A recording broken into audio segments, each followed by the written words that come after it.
بسم الله الحمد لله ولا لا المر بوجوكتان كسر وهذا عشر كني إن شاء الله activity 1.5 فين كبلاوين أو major branches of chemistry لامه أو وين chemistry ويالا كرو لامه محاوي لام وفرع محاوي قيبه أيرول جدا مركا قيبه أو وين chemistry ويالا كرو lesson objectives هدفك وجدة يولك جودة عشر كلا جلايا by the end of the lesson عشر كذلنا برتا should be able وإنه أود يلان كرا should be able to وإنه أود يلان كرا list ترينتا أن describe قيحدة the major branches لامها أو وين of chemistry ويلان كرا describe أن قيحة the importance مهمة of chemistry branches لامها أو وين chemistry ويلان كرا ويا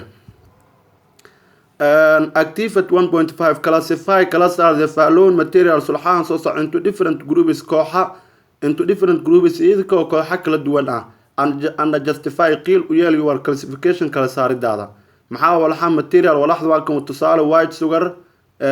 تابل سالت عزبادة عادية لو يقانا تابل سالت وحوا عزبادة عادية جيكادة تالا لو يقانا white sugar نو سكرت عدانكا oil سليديا كمد الليمون ليمديا كمد وتر بيا كمد فنيجر قلقوا باشان دنانتو قدارت لوغدر ومقاده تالا ayaa loo yaqaana understanding waa maxay iyo carrada waxyaabahaas dhan kala saaro kale read aqri the following classification ama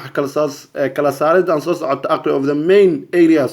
ee qaybaheeda ugu waaweyn of chemistry u yeelan kara another description iyo qeexidoodan kadibna answer ka jawaab the question su'aalaha kuwaas oo follow soo raacay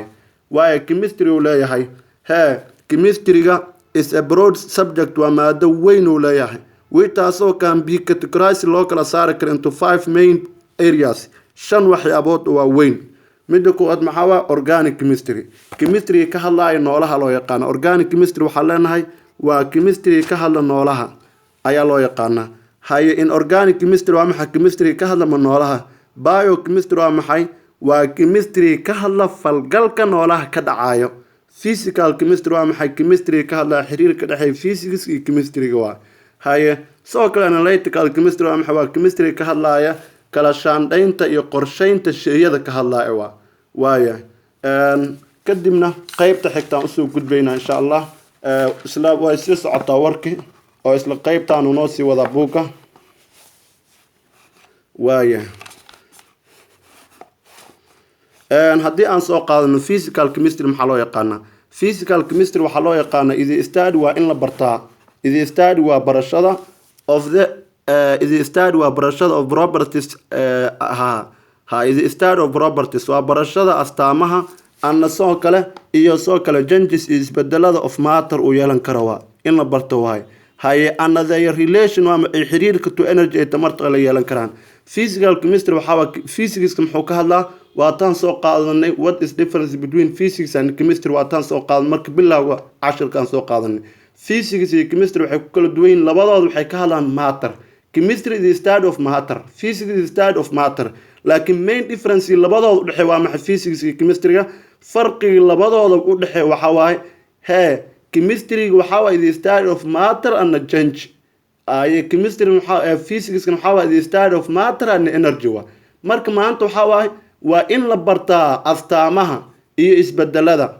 isbedelada of matter ku yeelan karo iyo soo kale xiriirka tamarta ay la yeelan karaan ilaa physics-ka wuxuu ka hadlaa tamarta uu ka hadlaa kaas loo yaqaan organic chemistry maxaa waaye is study waa in la barto of hydrocarbon maxaa waa compounds waa isku dhisyada compound hadaa maqasho maxaa waa khadar ala qalbig means waxa ula jeedaa qalbiga ku soo dhacday compound hadaa maqashidba curyaal kala duwan waaya marka compounds waa isku dhisyo oo kala carbon iyo hydrogen la barto waa is study of hydrocarbon maxaa waa in la barto carbon iyo hydrogen why carbon iyo hydrogen loo barana ilaan carbon iyo hydrogen waa astaamaha laga fiiriyo isku dhiska noolaha laga fiiriyo saas darteed markaan leenahay waaye another soo kala derivatives iyo wixii la xiriira derivatives maxaa waa functional groupska oo ah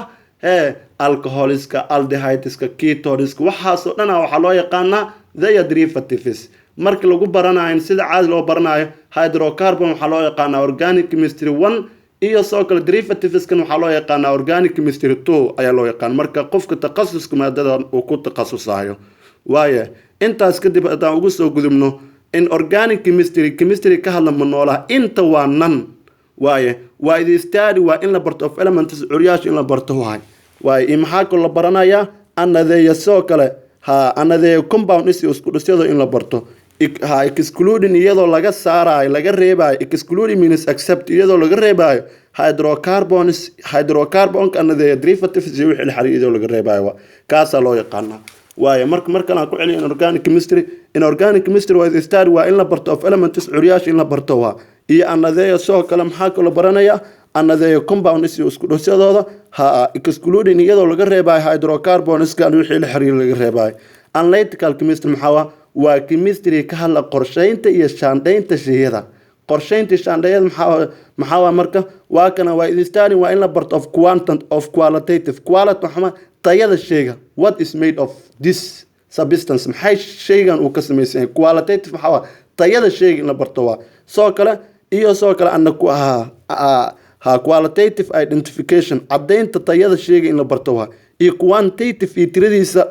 determination in la go'aamiyo of the composition ka samaysanka of matter walaxda ay ka samaysantahay walaxdan tirada iyo tayada ay ka samaysantahay in la go'aamiyo oo la cadeeyo loo yaqaan tusaale tayada maxaa shaygan wuxuu ka samaysan yahay originkiisa tayadiisa wuxuu ka samaysan wuxuu ka samaysan tiradiisa maxaa how much imisa kila imisa gram inta shay uu sheegan uu leeyahay waayahay aan ka socono biochemistry maxaa loo yaqaan marka biochemistry waxaa loo yaqaan ereyga bio bio waa life waa nolosha chemistry maxaa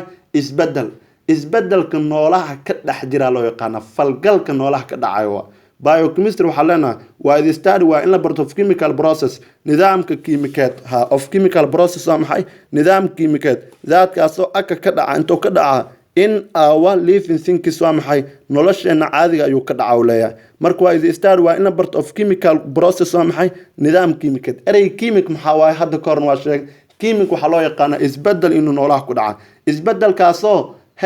aan dib loo soo celi karin kiimik waxaa loo yaqaanaa irreversible change waa isbedel dhacaya oo aan dib loo soo celi karin tusaale